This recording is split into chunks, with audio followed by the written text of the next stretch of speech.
I raised her with what little love I had left.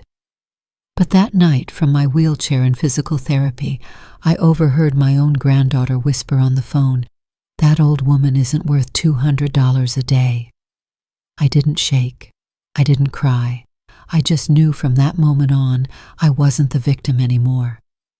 I once wrote a will by hand. Now I'm rewriting her future with the truth. If you think this is just another family story, you're dead wrong. Subscribe now to follow more powerful, unexpected, and emotional films from us. Under the quiet hum of an old grandfather clock, the Wynn estate sat still beneath the weight of midnight. The lake outside rippled softly under the breath of early autumn wind.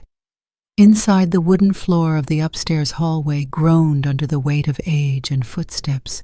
Slow, careful, tentative. Clarissa Wynn, 72, in her pale blue robe, gripped the banister as if the carved wood were the only thing tethering her to the earth. She didn't want to bother Alina. It was just a cup of chamomile, the kind she used to drink with Robert before bed, before he passed 12 years ago. She'd been more forgetful of small things lately, names of flowers where she'd placed her glasses. But the stairs. She could still handle the stairs. Halfway down she faltered. Her left foot missed a step just by an inch, but that inch took everything. The mug slipped from her hand before she even screamed.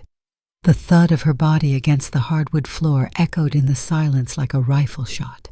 Then, nothing. When she woke, the lights above her were too white.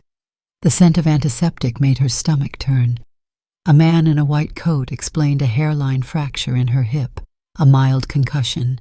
She'd be okay, but she'd need a few weeks in a wheelchair. Clarissa wanted to protest.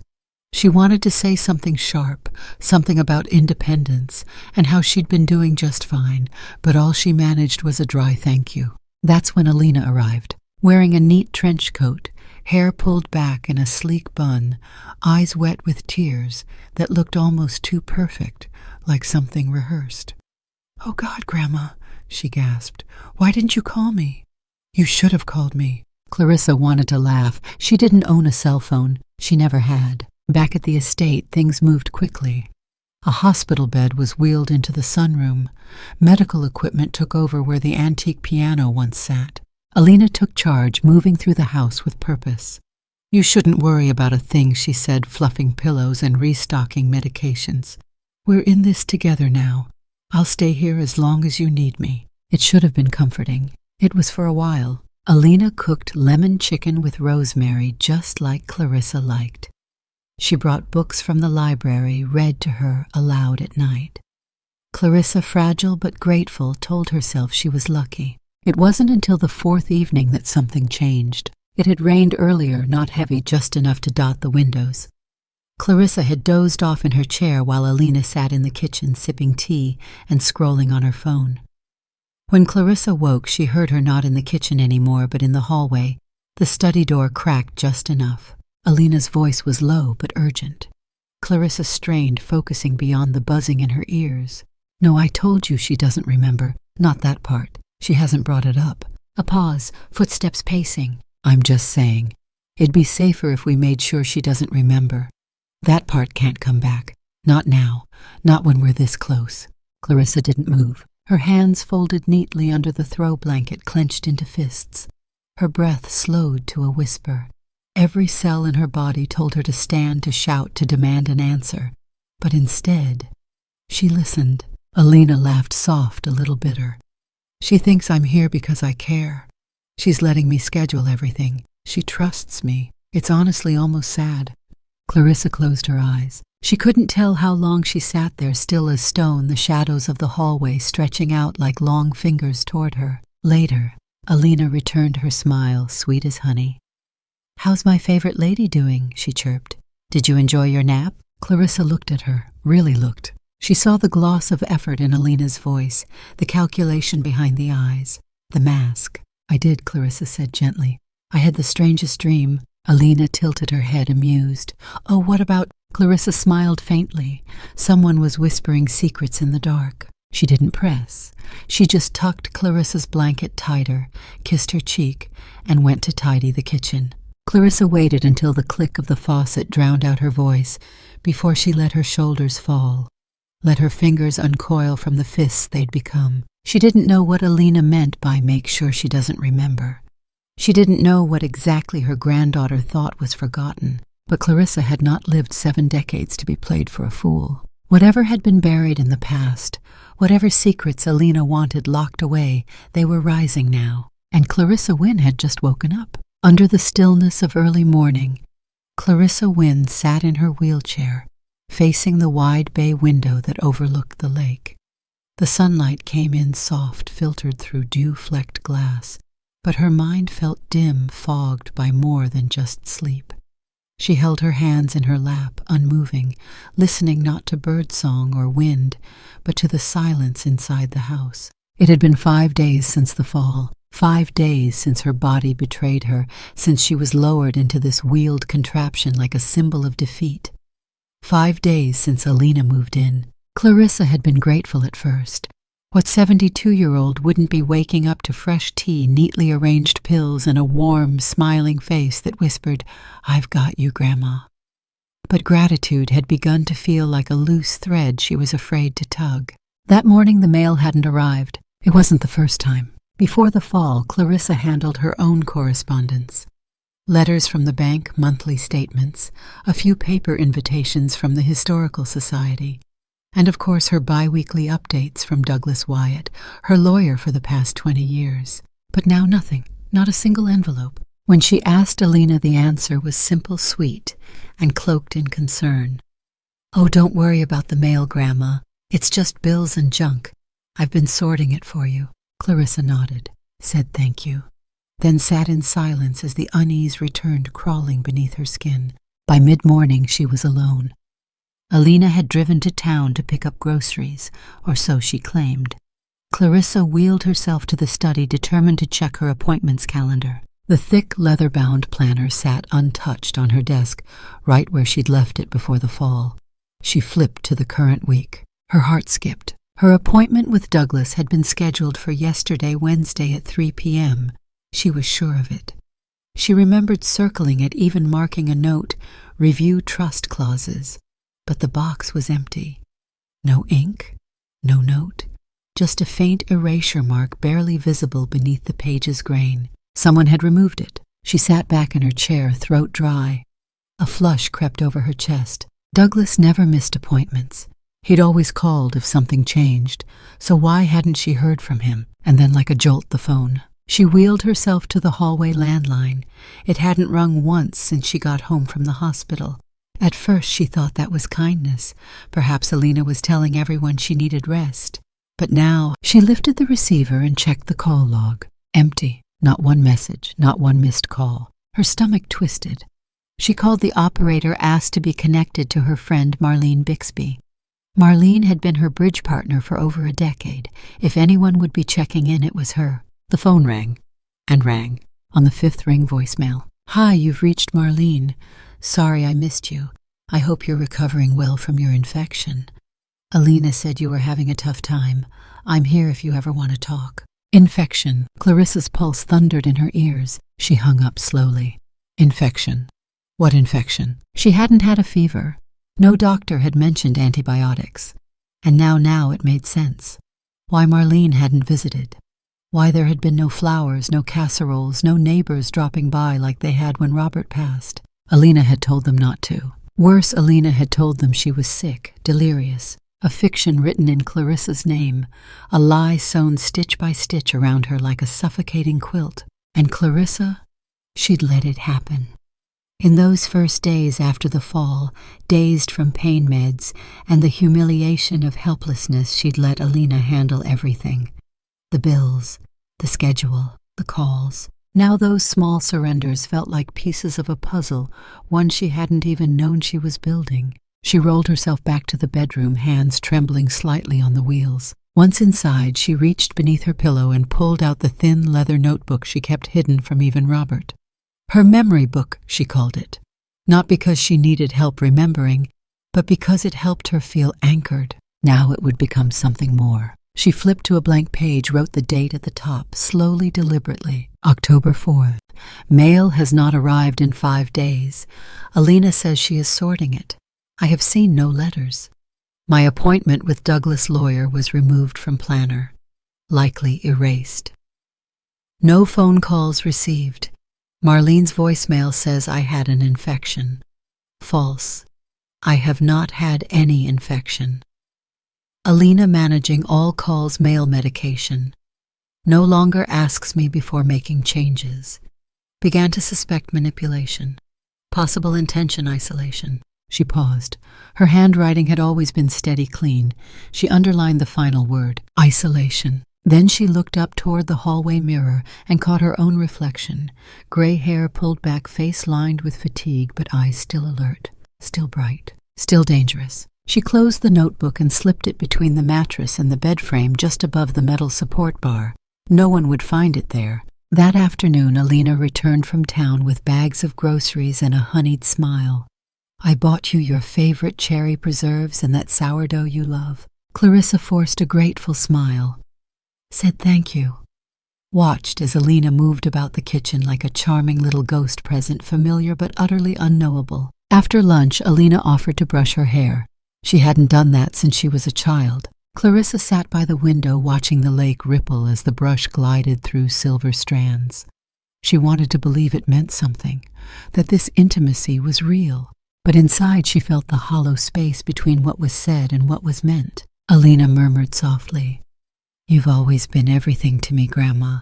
You know that, right?" Clarissa nodded once. She didn't say, "Then why did you tell them I was losing my mind?" She didn't say, "Why did you cancel my appointments?" She didn't say, "Why do you check my pills every morning like you're hiding something inside them?" She just closed her eyes and said, "Of course, darling." But later that night, when Alina went out for her evening walk, the same 30 minutes, she took every day like clockwork. Clarissa wheeled herself back to the study. She opened the drawer to her personal safe, empty. Where there had once been documents, old insurance records, her original Will Roberts death certificate, there was now nothing but air. She sat back stunned. She hadn't imagined it. She remembered locking it herself just 2 weeks ago, the day before the accident. She remembered the key, how it had stuck a little. She wheeled back to the bedroom and pulled the memory book from its hiding place. Flipping to a new page, she wrote, "Personal safe empty. Documents gone. No explanation. Alina out walking every evening 7:30, 80. Consistent.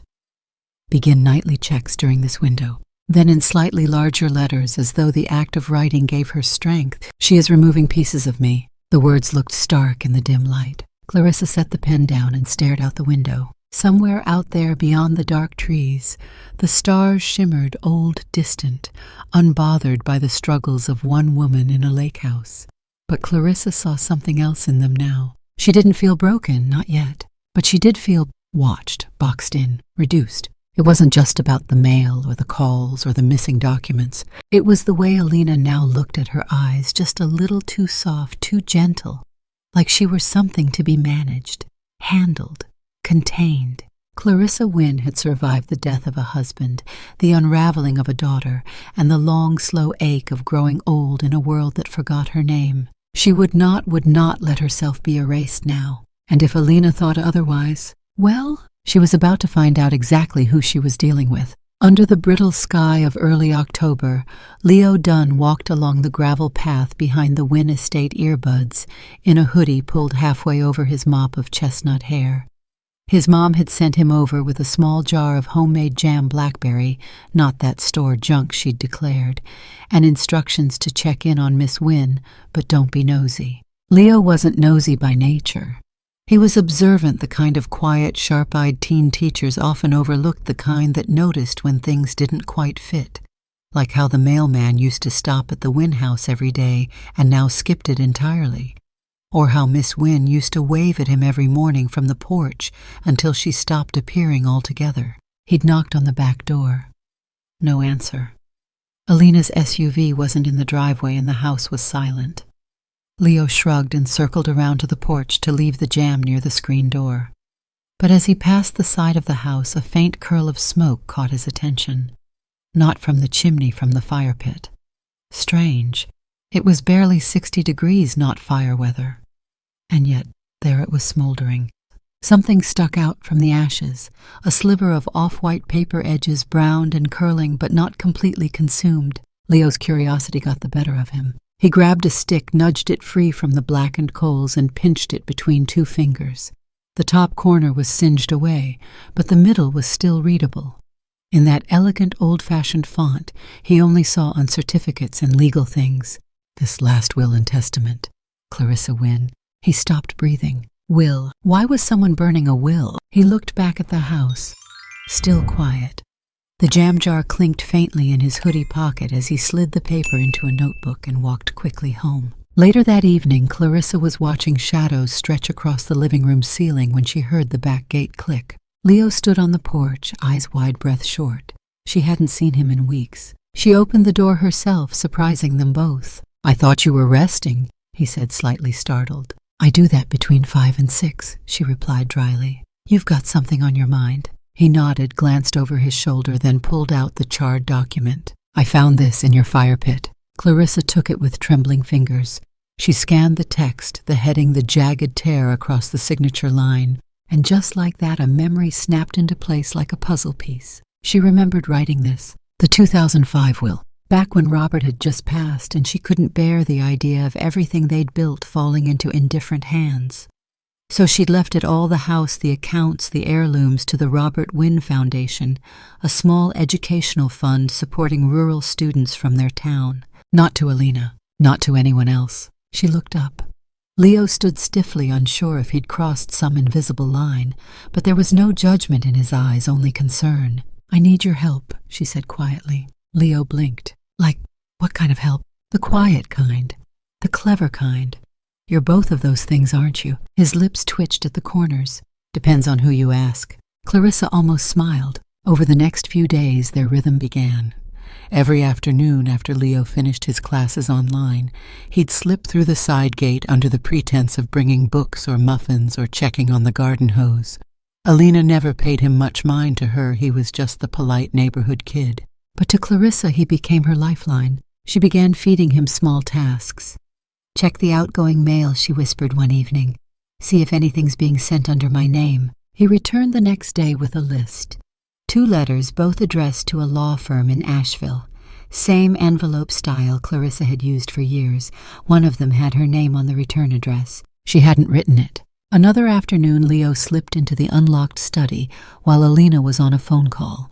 He snapped a photo of a sticky note stuck to the edge of her laptop. "Confirm with Office Revised Doc sent to Wyatt and Gray." Wyatt and Gray, Douglas's firm. Clarissa's chest tightened. She asked Leo to call Douglas from his own phone, from his own house. He did.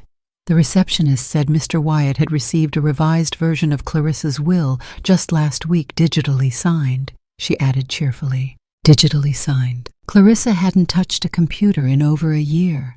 She barely used the microwave without reading the manual. It wasn't just suspicious anymore, it was a theft in progress. That evening the house was unusually quiet. Alina had left for a yoga class. Clarissa wheeled herself into the den, the fire crackling behind her like some bitter punctuation mark. She opened her memory notebook. The pages had begun to fill rapidly now, her handwriting tighter, darker. Original 2005 will discovered burned. Leo found evidence. Alina submitting revised documents. Digital signature forged.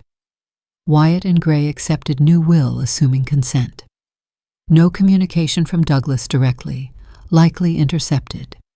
Conclusion: active manipulation of legal identity. She stared at that last line for a long while. Alina hadn't just lied to friends. She hadn't just isolated her. She was actively rewriting her grandmother's life on paper in the eyes of the law. And she was nearly finished. The rage that came wasn't hot. It was cold, focused, like ice slipping down her spine. Alina had studied psychology, Clarissa remembered. Briefly in undergrad. She'd dropped out halfway through. Said she couldn't stand the pressure. Clarissa had paid the tuition anyway, thinking maybe it would help her find stability. Now that same education was being used to dismantle her. There was one more piece to confirm. One last memory Clarissa hadn't thought of in years, buried beneath grief, ignored out of comfort. She closed her eyes and remembered the safe. Not the one in her desk. Alina had emptied that. but the one Robert had built into the floorboard beneath the guest bedroom closet. The one he'd used only once for a stack of personal letters and the foundation deed. Had the 2005 will beam placed there too? She'd find out soon, tomorrow night after Alina left for her usual wine and poetry meetup. For now, she looked at Leo sitting cross-legged on the rug, listening to her every word like a detective in training. "You're not afraid of getting caught?" she asked. Leo shrugged. "Not really. I mean, I'm not doing anything wrong. I'm just helping a neighbor who seems like she's being screwed over." Clarissa laughed quietly, bitterly.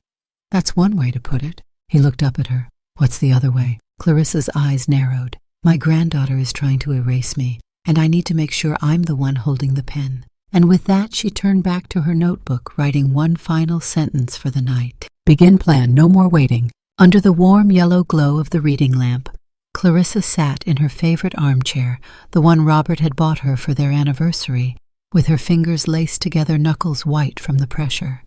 Leo sat across from her, his tablet resting on his lap, the screen casting a cold light against the solemnity of her face. He had just shown her the email. Not a copy, not a screenshot, the original. Discovered inside a hidden folder on Alina's cloud drive, one Leo had accessed by accident, or rather through a string of guesses that only a 16-year-old digital native could manage. And now it lay open like a loaded gun between them. From Alina Wynn, alina.wynn@gmail.com.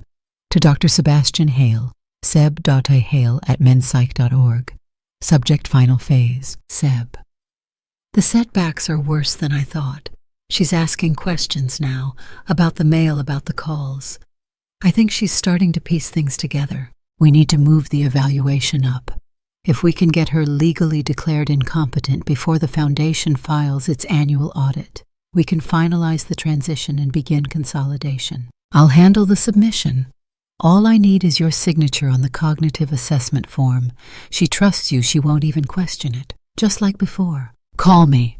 Clarissa didn't breathe for several seconds after reading it. The name alone had struck her like a blunt instrument. Sebastian Hale. Dr. Sebastian Hale. She hadn't heard that name in over 40 years. Not since college. Not since they danced barefoot under the stars at a protest rally in 1971. Not since he'd whispered Neruda into her ear like it was a promise. Not since he left without a note, without a reason. And now, decades later, he had reappeared not in person but in her granddaughter's inbox as the linchpin in an elaborate attempt to steal her life out from under her. She looked at Leo. He was studying her carefully, as if trying to gauge the depth of the wound this name had opened. "You knew him," he said quietly. Clarissa nodded once. "We were friends." Leo's brow creased, but he didn't push. She sat back, the leather creaking beneath her. "Sebastian was brilliant," she said. "He had a mind like a scalpel and a heart like a fog. You couldn't pin him down, not even if he let you think you had." Her voice turned dry. "Apparently that hasn't changed." Leo hesitated. Do you think they're—" Clarissa cut him off. Yes. She didn't need confirmation. The intimacy of the email, the familiarity in the tone, the assumption of cooperation, all of it reeked of something more than clinical. She could see it now. Alina, all sharp ambition and sweetness, weaponized meeting Sebastian at some conference or through a mutual connection, discovering not only that he was a practicing psychologist, but also that he knew her grandmother intimately. A door had opened. A plan had formed. And Clarissa, the woman who had spent her life building, protecting, giving, had become a mark. She stood abruptly. Her legs ached. Her hip throbbed, but she ignored it. "Help me to the study," she said. Leo moved instantly, wheeling her down the hall without a word. When they reached the oak desk, she asked for the old photo box on the top shelf. He brought it down gently, placing it in her lap. She opened it like she was breaking a seal on time itself. There he was. Sebastian. Young, wild-eyed, his arms slung around her shoulders, both of them laughing with their heads thrown back, the black-and-white film unable to contain their joy. "Why him?" she muttered. "Why did she go to him?" Leo tilted his head.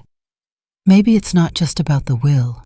Maybe she wanted someone who could discredit you without question, someone with emotional leverage." Clarissa didn't respond, but the thought rang true. Sebastian had been charming once, magnetic, but he had always looked at people like puzzles to be solved, and now it seemed he had found a way to solve her permanently. She said in the email that you'd trust him, Leo said.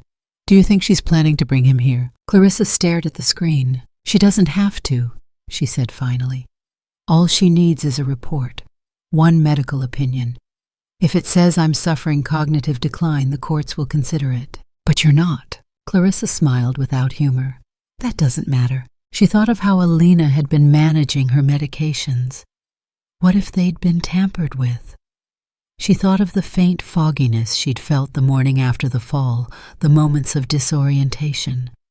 She had chalked it up to painkillers, but what if it hadn't been just that? She clenched her fists. They want a show, she said aloud, voice steady now. Fine. Leo blinked. What? Clarissa turned to him, eyes clear, dangerous. They want a performance. Something convincing. Something that confirms what they already believe. He nodded slowly. And you're going to give it to them. Clarissa grinned, not kindly. I'm going to give them exactly what they want. She wheeled herself back toward the main hallway. If they're staging a play, she said, then I'll be the star. That night over dinner, Clarissa dropped her fork. It clattered loudly against the hardwood floor, startling both of them. Alina looked up from her plate. Everything all right, Grandma? Clarissa blinked. I was trying to remember what we were talking about. Alina smiled gently. We were talking about the soup. Clarissa tilted her head. Soup. She let her eyes go unfocused just enough. I thought you said something about a boat. Alina's smile froze for a fraction of a second. Then it returned. No, Grandma, just soup, but that's okay. She reached across the table and patted her hand. You're just tired. It's been a long day. Clarissa nodded vaguely, letting her gaze drift toward the window. She whispered under her breath, yes, very long. And in her lap, her fingers gripped the linen napkin so tightly it tore at the seams. Let them think she was slipping. Let them file their papers. Let them talk behind closed doors. Because Clarissa Wynne had just accepted the role of a lifetime, and this time she wouldn't be playing the victim. The first time Clarissa forgot Leo's name, she did it deliberately mid-conversation, while he was rambling about encryption software and hiding metadata. She blinked at him, feigning confusion. Now remind me again, dear. What was your name? Leo stopped. He stared. Then, catching the faint twitch at the corner of her mouth, his lips parted in quiet realization. He played along. Leo Miss Wynne. Leo Dunn. From next door. I brought the blackberry jam, remember? Of course, she said with a frail smile. Yes, such a nice boy. The next day she called him Liam. Twice. Once in front of Alina, who raised an eyebrow but said nothing. By the third time, when Clarissa intentionally placed a spoon in the sugar jar and the sugar bowl in the dishwasher, Alina stopped hiding her concern. That evening, while stirring the soup, she asked gently, Do you remember what year it is, Grandma? Clarissa squinted toward the television.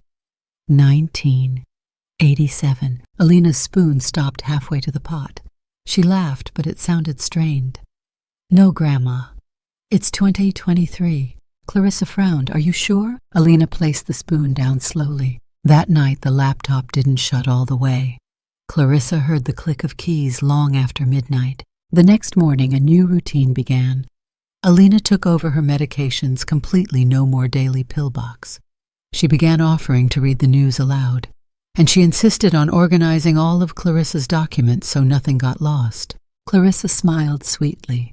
Thank you, darling. I'm so lucky to have you.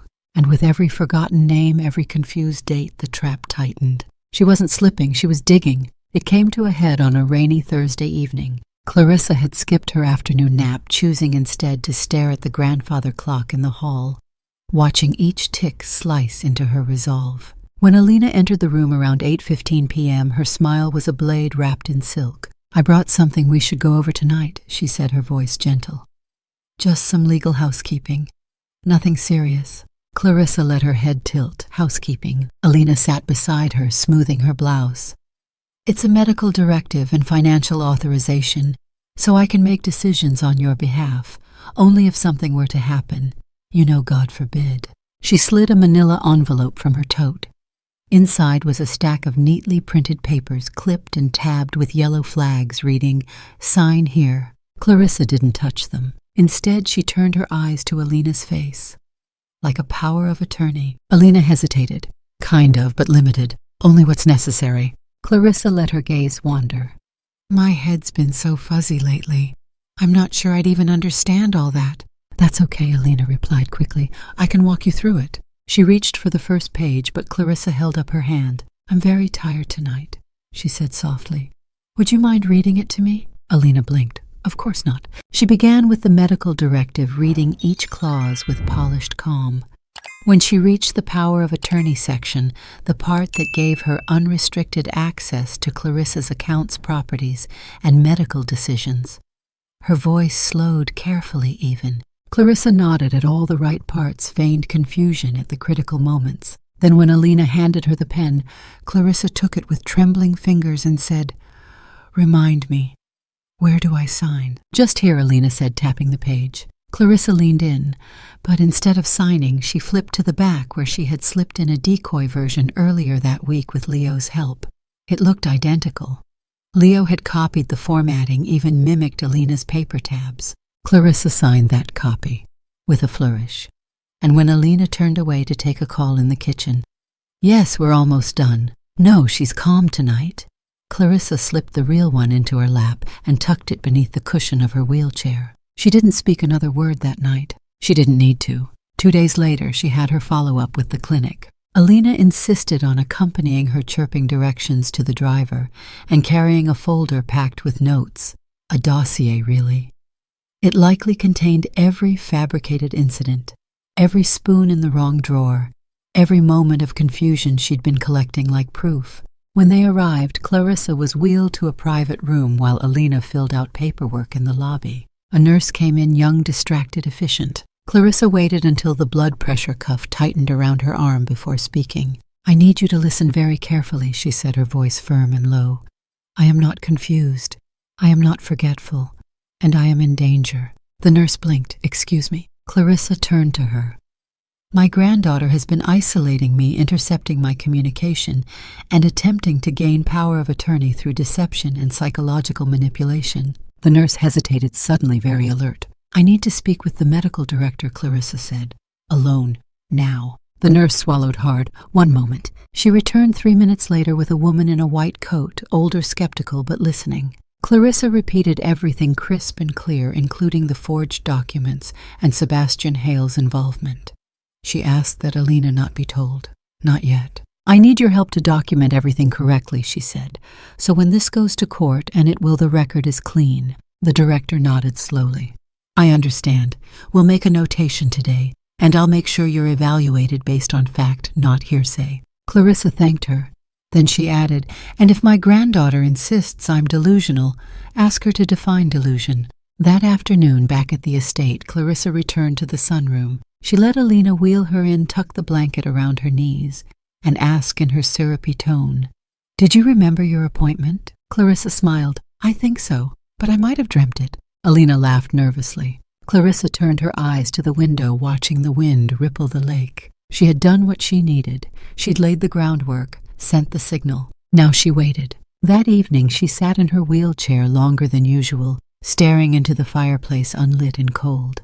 She listened to the way the house creaked under nightfall, to the soft scuffle of Alina's feet down the hallway. Behind her calm face, a machine had begun to whir, patient, relentless. Every lie Alina had told was unraveling thread by thread, and Clarissa in her stillness held the scissors. They thought they were writing the script, but this time she was the one directing the play. Let them think she was fading. Let them think she was broken. Because when the curtain fell, it wouldn't be Clarissa's legacy left in ashes. It would be theirs. The rain had let up just after midnight.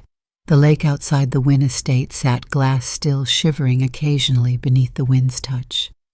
Inside, the air was thick with sleep, the sort of silence that stretched long and deep between walls that had grown too used to secrets. Clarissa Wynn sat by the crack of her door, waiting for the precise sound she'd memorized. 3 slow creaks, Alina heading up the stairs to bed, then the quiet click of her bedroom door. She waited a full 10 minutes more before whispering Leo. The side window slid open with a soft screech, and a shadow climbed in like he'd done it 100 times, which in truth he now nearly had. Leo crouched beside her, breath fogging in the chilly room. You sure you want to do this now? She'll be out for hours, Clarissa replied. She took that new nighttime tincture again. You can smell it from the hall. Leo wrinkled his nose. Yeah, Lavender and whatever doom tastes like. Clarissa handed him the small flashlight, closet first. They moved quickly but quietly, Clarissa guiding her chair, while Leo's steps were careful and deliberate. They'd mapped it all out, the guest bedroom where Alina kept her files, the order of drawers, which panels creaked, which floorboards were loose. Everything had to be done in under 25 minutes. The closet door opened easily. Inside were 4 labeled plastic containers, tax, medical, estate, and personal. Leo pointed to estate, and Clarissa nodded. He placed the container on the floor, lifted the lid, and exhaled a quiet, astonished whoa. Neatly stacked folders, tabs in Alina's signature green ink, each bearing titles that punched Clarissa in the chest. Win Trust, Revision, 2023. Asset Valuation, Estate Liquidation Facility, Contracts, Pending Placement, Cognitive Reports, Prepared Drafts. She reached out and pulled one open. Inside was a document titled Revised Last Will and Testament of Clarissa Wynne, with Clarissa's signature neatly forged at the bottom. Leo leaned over her shoulder, comparing it to the grocery list she'd handwritten for him earlier that week. "It's almost perfect," he whispered, "almost." They flipped to the second section, full allocation of assets, property accounts, shares, now redirected not to the Robert Wynne Foundation, not even to Alina, but to a joint beneficiary clause. One name had been redacted in blue ink, but underneath the pressure lines, Clarissa could still read it. Sebastian Hale, Leo swore under his breath, but Clarissa wasn't surprised. What did surprise her was the file beneath it, thicker stuffed with email printouts and handwritten notes. Leo scanned the first page. "It's from Hale," he whispered. "Says, once she's admitted and the evaluation is complete, you'll need to initiate the transfer before the foundation triggers review. I'll handle the post-placement details and final sign-off." Clarissa's heart pounded. Post-placement, like she was an appliance. Leo handed her another printout. This one's worse. It read, "If there's any resistance, double the dosage for 3 nights. Short-term memory fragmentation will mimic mild vascular decline. It won't raise alarms with standard blood work." Clarissa couldn't breathe for a moment. He had known. Sebastian. He had been helping her granddaughter drug her. Leo whispered, "He's weaponizing his license. That's a felony, right?" "It's more than that," Clarissa said quietly. "It's war." Back in the den with the curtains pulled and the documents spread out on the coffee table, Clarissa moved like a strategist. Every paper was a move, every email a signal. Leo scanned and photographed everything, uploading backups to a secure drive labeled Courage. They were halfway through organizing the files when Clarissa stopped and looked up. "I'm calling Douglas tomorrow," she said. "Your lawyer." She nodded. "He's the only one who knows the original will. He helped draft it. I trust him." Leo leaned back. "You think he'll believe you?" Clarissa smiled bitterly. "I think he'll wish he hadn't ever stopped believing in me." That night, after Leo slipped out the way he came, Clarissa took one last look at the file marked Placement Strategy. Inside was a full-color brochure for a place called Sunset Manor, beige walls, laminated dining schedules, and a printed note, negotiated rate confirmed. Room 12A on hold. Room 12A. They had already picked her prison cell. The following morning, while Alina was on a call with the plumber, Clarissa dialed Douglas Wyatt from her bedroom. She used Leo's prepaid phone. Her voice was calm, precise. "I need to meet with you, Douglas, privately." There was hesitation on the other end. Alina said. Clarissa cut him off. "Douglas, listen to me. I've never needed you more than I do right now. You told me when Robert passed that if anyone ever tried to use the law against me, you'd be on my side." There was a pause. "Then come in tomorrow morning, early." She exhaled for the first time in days, but she wasn't done yet. That evening she placed another call, this time to a number Leo had found on a community watchdog forum.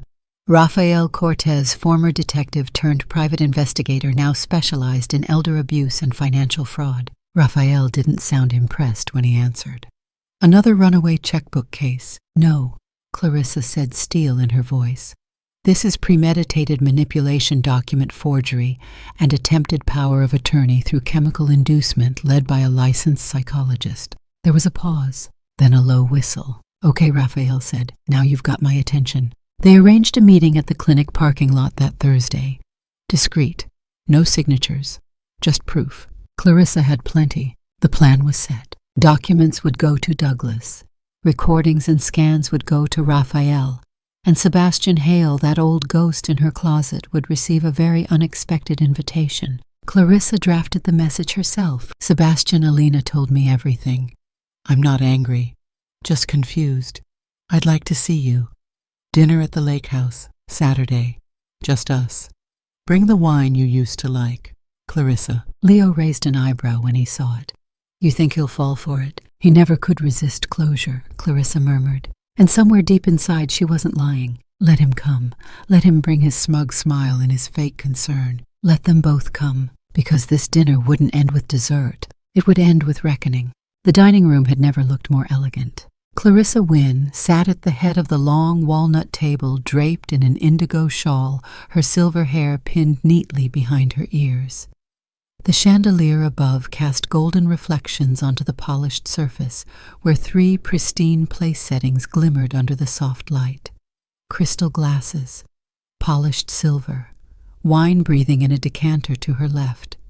Everything in place as though nothing were broken, as though the home hadn't been a stage of deceit and slow-burn betrayal for the past 2 months. She looked down at her hands. Still steady. Not bad for a woman who'd spent the last 6 weeks pretending to forget her own birthday. The doorbell rang at exactly 6:57 p.m. Alina entered first, all lipstick and softness and carefully chosen silk. Her eyes flicked across the table, and when they landed on Clarissa, they glowed with performative warmth. Grandma, she said sweetly, this looks amazing. You didn't have to. I wanted to, Clarissa replied, cutting in. I'm grateful. You've done so much. Alina's lips twitched, the compliment catching her off guard. Well, your family. Then came the sound of leather shoes behind her. Sebastian Hale entered with a bottle of wine and the smug, casual elegance of a man used to being the smartest person in any room. His beard was neatly trimmed, his blazer textured, and his eyes, the same icy green as 4 decades ago, slid to Clarissa with the familiarity of history. Clarissa, he said, voice rich as ever. It's been too long. She gestured to the seat opposite hers. Have a seat, Sebastian. I've saved you a view. He smiled, didn't hesitate. If he sensed the current under her words, he didn't let it show. For 20 minutes they ate. Clarissa had prepared everything herself that morning, with Leo's help in the kitchen, and only after ensuring Alina was gone for errands. The roast was perfect, the potatoes buttery and soft. The wine, a 1986 Bordeaux Clarissa had been saving, was poured and passed and toasted. To healing, Sebastian offered. To family, Alina added. Clarissa raised her glass. To truth. Neither of them flinched. They were good. Professional liars with years of polished performance behind their eyes. Clarissa had always admired actors, even the terrible ones. But watching these two across her table playing roles in a play they thought they'd written was something altogether different. After the dishes were cleared, Alina leaned in. There's actually something we wanted to go over with you, she said. It's just a small formality. Nothing to worry about. Clarissa nodded. I expected that. From her tote, Alina withdrew a familiar folder, thick-tabbed, stapled at the corners. The same folder Leo had photographed. Clarissa felt a strange calm as it was placed before her. This is just to clarify some things in your trust, Alina said. A few updates to keep everything smooth. And safe, Sebastian added. For you, Clarissa, only for you. Clarissa let the sentence settle in the air like dust. I appreciate that, she said softly. She reached into her side drawer, an antique cabinet with carved ivy running up the legs, and retrieved a pen, the same one Alina had watched her sign documents with for years. Shall we go through it together, she asked. Alina hesitated. No need, we can walk you through. But Clarissa insisted. No, I want to be sure I understand. She flipped the folder open. The first few pages were intentionally confusing language buried under clauses and legalese. But Clarissa had read this version 4 times already. She turned page after page, humming softly. Then she stopped. Her finger tapped a line. This clause, she said. It says the successor trustee has immediate authority if a pattern of cognitive decline is established. Is that you, Alina? Alina blinked. Yes, but only if... And who establishes that pattern? Clarissa asked. Sebastian smiled. That would typically fall to me, in my professional capacity. I see, Clarissa said. She picked up the pen and signed. Sebastian exhaled. Alina smiled, a real one this time, and Clarissa leaned forward, pressing the folder back across the table. There you go, she said, signed and witnessed. Sebastian took the file, opened it to the last page to confirm, and froze, because the last page wasn't the same. It wasn't the trust modification at all. It was a sworn affidavit, signed and sealed. A confession of attempted fraud, complete with acknowledgement of forged documents, manipulation of medication, and unethical medical conduct. He looked up sharply. What is this? Clarissa's voice was even. It's what you were both about to commit, but in your handwriting instead of mine. Sebastian stood. Alina's face went white. From the hallway came the unmistakable click of leather shoes and the rustle of official fabric. Douglas Wyatt entered first, his briefcase tucked under one arm. Behind him came Rafael Cortez, tall, quiet eyes scanning like radar, and then two uniformed officers. No one moved, Rafael said calmly. Alina pushed back from the table. Wait, what is this? What is this? You don't get to ask that anymore, Clarissa said. Douglas walked straight to the table, set down his briefcase, and opened it. I have notarized documentation confirming this woman's full cognitive competence. I have statements from her primary physician. I have chain of custody proof that the version of her will presented to my office was fraudulent. He held up a folder. And I have sworn testimony from a minor, your accomplice Leo, outlining the pattern of abuse and deception used to isolate, manipulate, and gaslight Miss Wynne over the course of several months. Raphael turned to Sebastian. And I have audio, Doctor. A nice little voice memo where you recommend a dosing regimen to induce short-term memory confusion, all under the pretense of treatment. Sebastian lunged. For the door, for the hallway, for anything that wasn't the steel closing in around him. He got as far as the china cabinet. The younger officer tackled him clean. Clarissa didn't flinch. Alina had collapsed into her seat, mouth open, hands shaking. Grandma, she whispered. You don't understand. He told me. No, Clarissa cut in. You told yourself. You told yourself I was weak, that I was too old to matter, that my memories could be erased and replaced with signatures and silence. She leaned forward. I've seen this show before, Alina. I've lived it. And I promise you this time the curtain drops on you.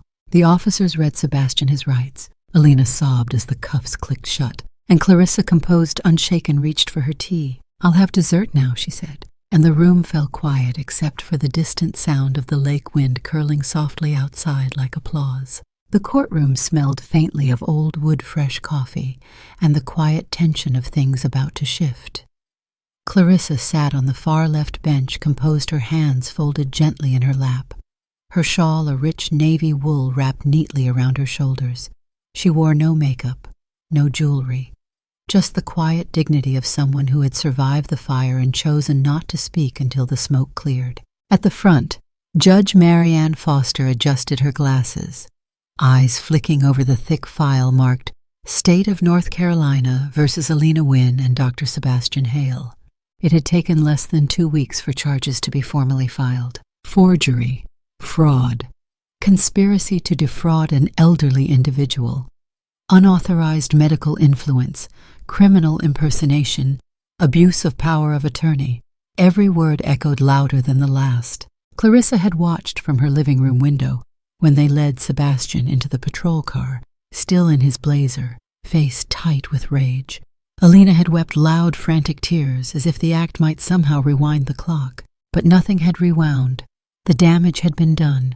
And for the first time in a very long time, it wasn't being swept under a rug or hidden behind a family name. The press had pounced. A retired psychologist and a family caregiver accused of exploiting a 72-year-old woman's trust and attempting to steal her entire estate. It was tabloid gold and local horror all at once. Clarissa watched as cameras circled the courthouse steps. Talk show panels dissected elder abuse laws. Neighbors she hadn't spoken to in years suddenly remembered her phone number, calling to offer support, or at least to confirm the rumors. Marlene from Bridge Club left a voicemail. Clarissa, dear, we always knew you had more grit than anyone gave you credit for. If you ever want to deal me in again, your seat's waiting. Even the mayor's office released a statement. Something about deeply reevaluating how we protect our senior citizens from familial exploitation. Clarissa didn't care for the politics, but the message, yes, that mattered. In court, Judge Foster addressed the room. The defendants are being formally charged with intentional coordinated abuse of power and privilege, utilizing psychological manipulation and forged documentation to strip Ms. Wynne of her legal rights and estate value. She turned to Clarissa. You, ma'am, are a rare example of strength meeting strategy. This court not only hears your voice, it respects it. Clarissa only nodded. Her voice would come later. The defendants were denied bail. Sebastian was remanded to a medical review board. His license was suspended pending further investigation. Alina was ordered to undergo psychiatric evaluation and held under house arrest until trial. But Clarissa didn't smile when the gavel fell. Justice, when you've been betrayed by blood, never comes sweet. It only comes clean. The next morning, Clarissa sat across from Douglas Wyatt in his office. The walls were still lined with the same faded law books, the same photo of Douglas and his late wife smiling in Florence. But today everything was different. Clarissa pushed a manila envelope across the desk. I want it revised, she said simply. All of it. Douglas opened the file. The 2005 will stared back at him. Original. Untouched. The real Clarissa Wynne's voice undistorted by schemes or silence. And how would you like it changed?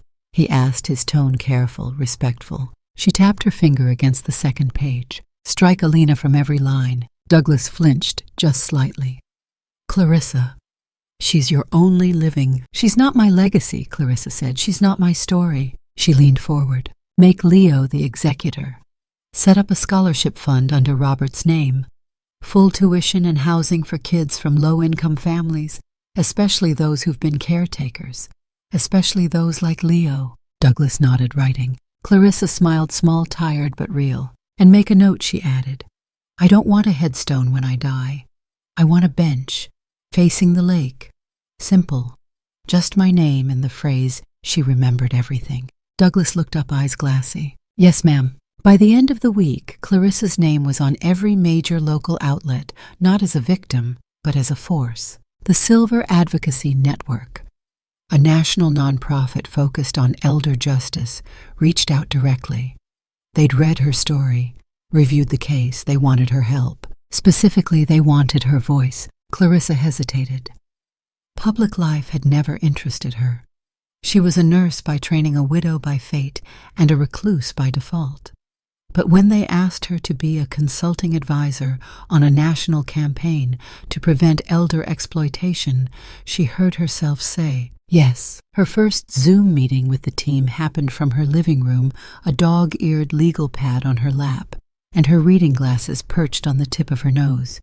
She wasn't slick or polished, but when she spoke, the team fell silent. It doesn't always look like abuse, she said. It can look like help. It can sound like love. That's what makes it so dangerous. One of the younger staffers whispered, we should put that on every billboard. Clarissa laughed for the first time in weeks. The next phase came slower, not legal, not public. Personal. Alina wrote her a letter from confinement. It was 10 pages long, a mess of apology and deflection. I thought I was helping. I didn't know what else to do. I was drowning in debt. I miss being your little girl. Clarissa read it once, then again, then never again. She didn't respond. Some bridges weren't burned. They were detonated from within. Instead, she wrote a letter to Leo. Leo, when I first saw you walking past my window with that ridiculous orange hoodie and a skateboard twice your size, I assumed you were like every other teen I didn't understand. But you weren't. You noticed things. You listened. You believed me when no one else did. The world needs more people like that. So I'm investing in you the same way you invested in me. Make something with it. Make it matter. Love, Clarissa. She handed him the envelope over hot cocoa. He didn't open it until he got home. When he did, a letter fell into his lap and a notarized copy of the new trust. He sat there on his bedroom floor for a full hour, silent. Then quietly he cried. Later that month, Clarissa stood on the steps of the local library during a town hall. Cameras were back. Microphones angled toward her mouth like hungry children. But this time she wasn't here to expose anything. She was here to light a path forward. I don't stand here as a victim, she said, voice clear through the microphone. I stand here as a warning, a witness, and a woman who forgot for too long that dignity must be defended even from the ones you love most. People clapped. Some cried. One elderly man shouted, "Go get him, Miss Wynne!" And Clarissa just smiled. For the first time in years, she wasn't enduring life. She was living it. At dusk, she sat at the edge of the dock. The lake was quiet, save for the call of a heron and the soft churn of wind through the reeds. Her feet dangled above the water. She had traded her shawl for a loose cardigan, her heels for worn slippers. Behind her, the house stood strong, no longer haunted. Inside, the lights were warm, the fire was lit. Tomorrow, she would speak at a university on safeguarding financial rights for older adults. Next week, she would record a podcast. A month from now, she'd meet with legislators about policy changes. But tonight, she simply sat, a woman who had been almost erased and who'd written herself back in. Clarissa Wynne closed her eyes and whispered into the dusk, "I'm still here." And the dusk whispered back, "Yes, you are." The envelope arrived on a Tuesday morning. Clarissa didn't recognize the handwriting, though she suspected immediately who it was from. The postmark was smudged, the ink slightly blurred, but there was no mistaking the slow, practiced curves of someone trying to seem calm while their world collapsed. She turned the envelope over once, then twice. It smelled faintly of disinfectant, cold, sterile, institutional. She didn't open it right away. She set it down on the counter beside her tea and went about her morning. Toast, a bit of jam. She watered the plants by the window, African violets still stubbornly in bloom, and fed the cat she'd recently adopted from the shelter. A gray one with lopsided ears and a crooked tail whom she'd named Waffles, mostly because Leo insisted it was a good name for a fighter. When the dishes were clean and the sun was high, Clarissa finally returned to the envelope. She sat down on the edge of the couch, new pale yellow, and pulled the letter free. It was 5 pages long, written in black ballpoint pen, careful script. A few smudges where the writer had clearly paused to wipe tears, or perhaps just sweat. Clarissa read in silence. "Dear Grandma, I don't know where to begin. Everything I try to write sounds cheap, like something I'd say just to get something back, and I don't want that. I've already lost the only thing that mattered, you. When I was 10 and I broke the neighbor's window with a baseball, you didn't scold me. You brought me lemonade and said, 'Everyone breaks something. It's how you clean up the pieces that matters.' I broke something bigger this time, and I can't clean it up. I know what I did. I remember every lie, every time I smiled and thought about how to take more, and I remember the look on your face when you said nothing, when you just let me fall into my own silence. I used to love you honestly, Grandma. I really did. But somewhere between being scared of failing and wanting too much, I let that love rot. The worst part is, I still don't know when I crossed that line. I know I don't deserve your forgiveness. I don't expect it. But I needed to say it out loud. I'm sorry. I'm sorry I turned you into a strategy. I'm sorry I forgot who you were. And I'm sorry I ever thought I could erase you. I hope someday you get peace, even if it never includes me. Love, Alina." Clarissa folded the pages one by one. She didn't cry. She didn't burn the letter. She didn't tear it into satisfying pieces or throw it into the trash like some act of finality. She placed it back into the envelope, walked to her bookshelf, and slid it between 2 volumes, The Ethics of Memory and Forgiveness and Its Limits. A fitting place, a place where it would stay unread again but not destroyed, like a scar that no longer aches but still sits under the skin. She didn't write back. She wouldn't. That same week, Leo received an email from Clarissa's lawyer. He was sitting on the back steps of the school gym, earbuds in hoodie over his head when he checked it. At first he thought it was some kind of mistake, a formal-looking PDF attachment, an invitation to a scholarship award ceremony. It wasn't a mistake. Clarissa Wynne had named him the first recipient of the Wynne Future Care Scholarship, a fund she had established with the sale of her lakefront property. Full tuition, room and board, books, travel allowance, a small monthly stipend. His hands trembled as he read the details. When he called her that night, voice shaking, words stumbling, she answered as though she'd been waiting. "Why me?" he asked. Clarissa smiled on the other end of the line, watching the steam rise from her evening tea. "Because you didn't wait for someone to save me," she said. "You just showed up."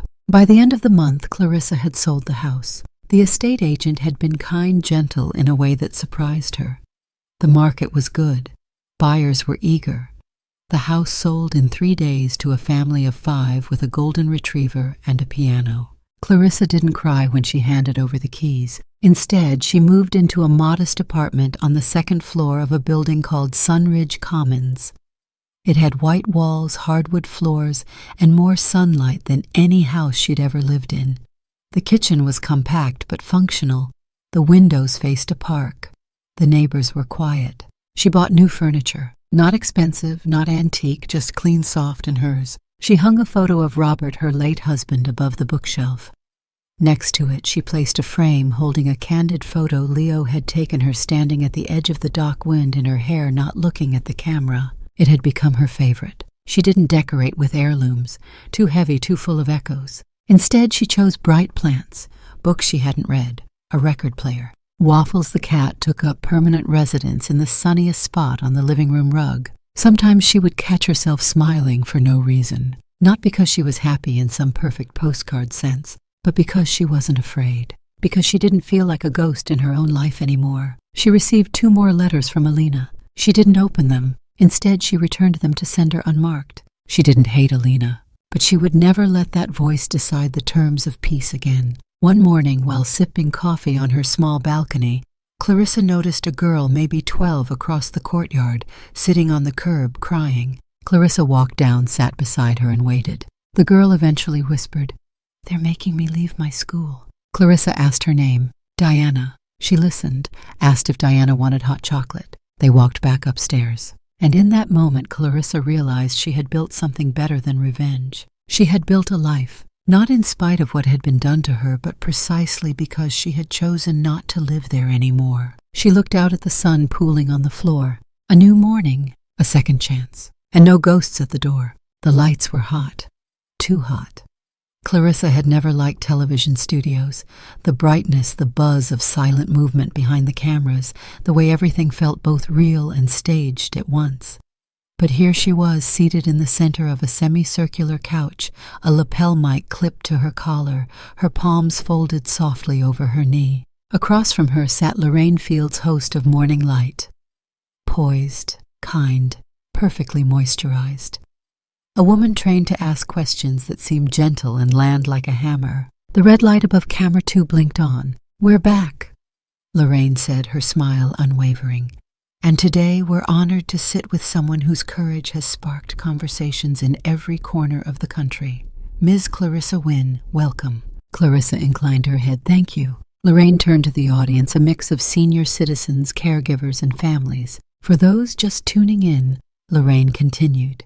Clarissa's story is not fiction. It's the real harrowing account of how a beloved grandmother, a retired nurse, nearly lost everything, not to a stranger, but to her own flesh and blood. Clarissa didn't flinch. She knew what was coming. The footage rolled, a short clip carefully edited.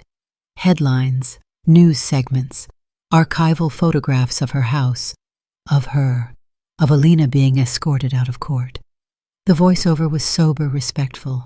When the screen went dark again, Lorraine leaned in. "What gave you the strength to fight back?" she asked. Clarissa looked out toward the crowd. A few people had tears in their eyes already. "I think," she said slowly, "we all carry a line inside us. A line we never think we'll cross and never think others will either.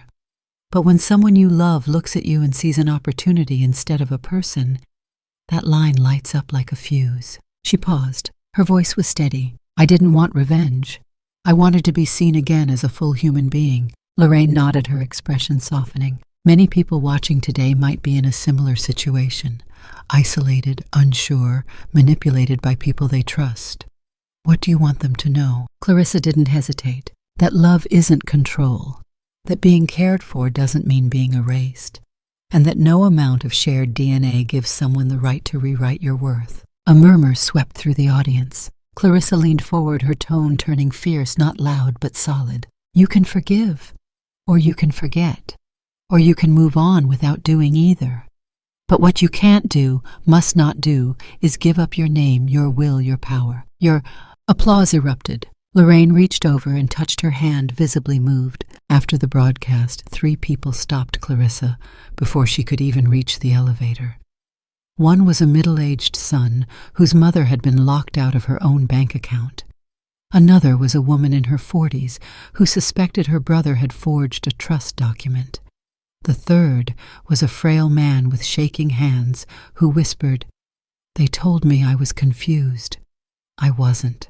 Clarissa wrote down each of their names and said, "I'll connect you with someone who will listen, who will believe you." Then she went home and called Douglas, and then Raphael. By the following month, the first legal literacy circle opened inside a small community center 3 blocks from Clarissa's new apartment. It wasn't a law firm. It wasn't even an official nonprofit yet, but it was something. Clarissa called it the Second Signature Project, a nod to the signature she had refused to give away, the one that had saved everything. Classes met twice a week. She wasn't the only teacher. A former judge, 2 social workers, and 1 fiery grandmother from Brooklyn all volunteered to help. The mission was simple: teach older adults how to read the fine print, how to identify red flags in power of attorney forms, how to recognize coercion disguised as kindness, how to say no and mean it. During one class, a woman named Elsie raised her hand and asked, "But what if it's your daughter doing the manipulating? What if it's someone you raised?" Clarissa looked her in the eye. "Then you remember that you raised a person," she said, "not a master." That night, Elsie tore up a guardianship form she'd been pressured to sign, and Clarissa, alone in her kitchen with a cup of mint tea, smiled quietly to herself. The local paper ran a profile. Then the State Bar Association sent a certificate of recognition. And then finally came the invitation Clarissa never expected. Harvard Law School, a keynote address. Topic: the ethics of care and consent in aging populations. She almost declined. Then she thought of Alina's letter, of every trembling hand that had held a pen they didn't want to use, of every accidental signature, every inheritance stolen before death had even come, and she packed her bags. She spoke in Sanders Theater under a banner that read, "Agency at any age." Her voice did not tremble. She told the story, not with bitterness, not with pride, but with the clean, clear strength of someone who'd been broken and rebuilt with better parts. "No one teaches you how to say no when you're 70, she said. "They teach you to be grateful, to be quiet, to not be a burden. But what they don't teach you is this, that your voice is your last asset.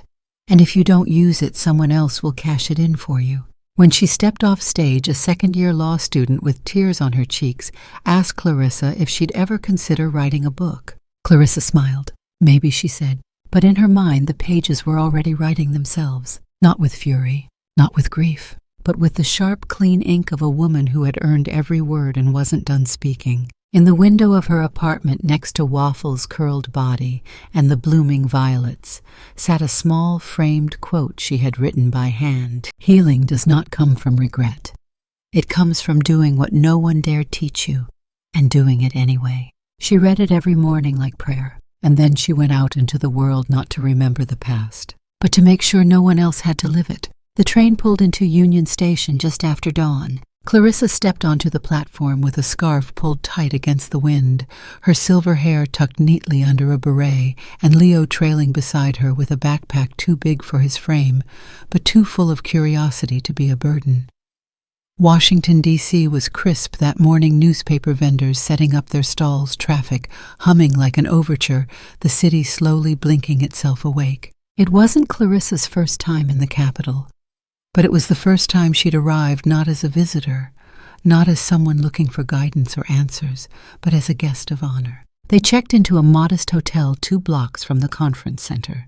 The room had 2 beds, a small balcony, and a welcome basket labeled "Honoring Protectors of the Elderly," with a neatly folded program schedule and a handwritten card. "Ms. Wynne, we're humbled by your story." Leo opened the balcony doors, letting sunlight pour in. He turned, holding up a lanyard badge with wide eyes. "Clarissa, you're scheduled to speak right after the keynote from the senator." "A senator, huh?" she replied, amused. "Well, I hope they're not boring." He grinned. The event was held in the main ballroom of the Eleanor Roosevelt Convention Hall. Rows upon rows of seats filled quickly social workers, nonprofit leaders, lawyers, volunteers, even former judges. The screen above the stage played footage of past honorees, most of them humble, quiet fighters, none with a story quite like Clarissa's. At 10:00 a.m., the lights dimmed. The host stepped up to the podium and introduced her. Our next speaker is not just a survivor. She is a force.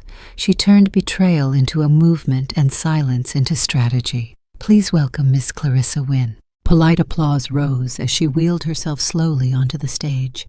She no longer needed the chair for every step, but she kept it when crowds were large and rooms unpredictable. Today it felt like armor. She parked in the spotlight, adjusted the mic, and looked out across the audience. Then she spoke. I was 72 when someone I loved decided I was worth more as an asset than as a grandmother. The room stilled. They wanted my house, my signature, my silence. They tried to rewrite my story with a pen they didn't earn, and I let them for a time. Because that's what we do, isn't it? We assume harm must come from strangers, that love, even when cruel, must be forgiven, that control wrapped in care is still care. But I learned something. I learned that if someone tries to rewrite your life, you fight back. You grab the pen. She told her story not with melodrama, but with precision. Not just about Alina and the false Dichuk, but about the days she spent wondering if she really was confused. About Leo, the teenager who believed her before she remembered how to believe herself. About learning that sometimes dignity isn't taken in one blow, but in 1,000 tiny compromises. She ended with one simple sentence. If someone ever tries to steal your future, make sure they have to fight your past to do it. Thunderous applause, some standing, some wiping tears. The senator shook her hand backstage and called her a national necessity. Clarissa only chuckled. I'm just a grandmother with unfinished business. Later that evening, Leo and Clarissa stood beneath the marble pillars of the Lincoln Memorial. He snapped a photo of her looking out across the reflecting pool. You think she'll ever write again? He asked. Clarissa knew who he meant. Alina. Maybe, she said, but I don't think I'll be the one reading it. He nodded. The silence between them wasn't awkward. It was shared, alive. You've changed, Leo said. Clarissa looked at him, eyes soft. No, I think I just started living out loud. Back in her hotel room, she opened her journal and began writing what she hoped would one day become a letter. Not to Alina, not to the press, not even to future victims, but to herself. You survived, she wrote. Not because you were brave every moment, but because you were watching. And when the time came to act, you did. You fought with paper, with silence, with clarity, and now you get to rest in your name again. The final moments of the video fade to black. Then words appear on the screen, handwritten white against darkness. If someone tries to rewrite your life, take the pen back. Cut to Clarissa and Leo walking side by side through the National Mall at dusk. Her steps slow, his stride relaxed. Neither speaking, just walking, free. Then another line centered soft piano rising. True freedom begins the moment you stop being defined by someone else's version of you.